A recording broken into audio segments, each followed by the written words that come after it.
about, if there's punishment for wrongdoing, of course, it would deter people from going that way. But how do we work around this punishment thing? Because, I mean, leaders who do the wrong thing are the ones in charge of these organizations who would punish. So, I mean, who would punish who? I don't know. I think we need to start looking at these issues very, very, very seriously. There are two things we don't do in this country. And these are the two things that have really led us to where we are today. First, we don't punish offenders sufficiently enough. Not that we don't punish completely, but we don't punish offenders sufficiently enough. And secondly, we don't celebrate good people. If I ask you now to name 3 people that you know that have done the right thing in this country, you would have difficulty. Doing the right thing has no reward. You can go ahead and do the right thing. I tell you, I suffered this a lot, so I know what I am saying. You do the right thing, and at a point, you are even regarded as cursed for not doing certain things the way they are done in this country. I am a victim, so I know what I'm saying. I was going to say you. I was going to point at you.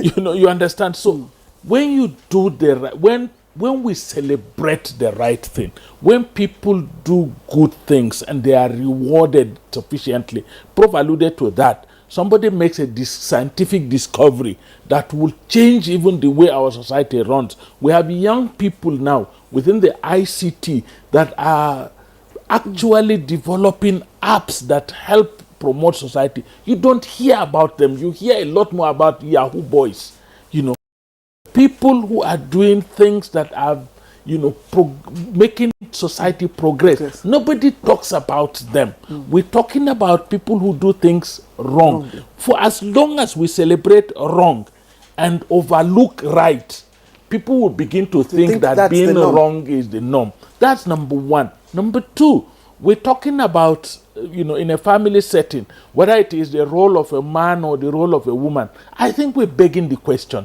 We have 2 hands. We use the 2 hands to clap. It's impossible for you to clap with one hand, no matter how skillful you are.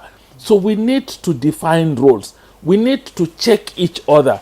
If I don't want to take haram in my house and my wife is willing to take haram, my unwillingness will be blunted by the fact that I have somebody in the house who is willing to take haram. But if both of us agree that haram should not come into our house, children too will not take haram.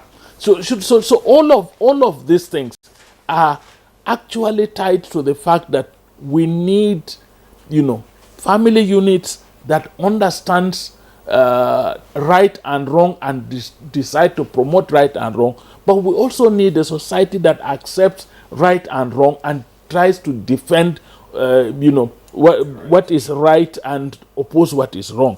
And these are the things that unless we have reward and punishment, and these are celebrated equally. If somebody does the right thing, just like you take somebody, you say somebody has stolen billions, you take him to AFCC and you use the media to celebrate the fact that you have arrested somebody who has done wrong.